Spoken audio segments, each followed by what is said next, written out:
அவங்களுக்கு என்னது, ஊருக்குள்ள போனாலும் பஞ்சமா இருக்கு, யார்கிட்டையும் கேட்டாலும் சாப்பாடு இல்லை. அப்போ இங்கேயும் அவங்களுக்கு கொண்டு வந்து யாராவது சாப்பாடு கொடுப்பாங்கன்னா யாருமே இல்லை. அப்போ அவங்க நினைக்கிறாங்க, நம்ம இங்கே கடந்தே இப்படியே பட்டினிலேயே செத்து போயிடுவோம் போல இருக்கேன். பேசாம அந்த எதிரியெல்லாம் நம்மளை சுற்றி ஊரை சுற்றி தானே அவங்க டென்ட் போட்டிருக்காங்க அந்த சீரியர். அந்த எதிரிக்கிட்ட போயே வந்து நம்ம சாப்பாடு கேட்போம் அப்படின்னு சொல்லிட்டு என்ன செய்யறாங்க நினைக்கிறாங்க.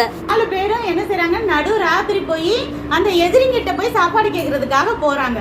இந்த 4 பேர் தான் நடக்கிறாங்க.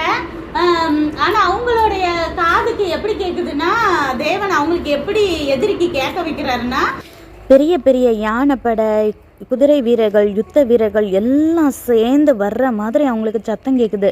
உடனே எதிரிகள்லாம் ரொம்ப பயப்பட ஆரம்பிக்கிறாங்க. இவங்க கொஞ்சம் பேர் தான் இருக்காங்க, யாரும் நம்மள ஒன்றும் பண்ண மாட்டாங்கன்னு நினைச்சோம்.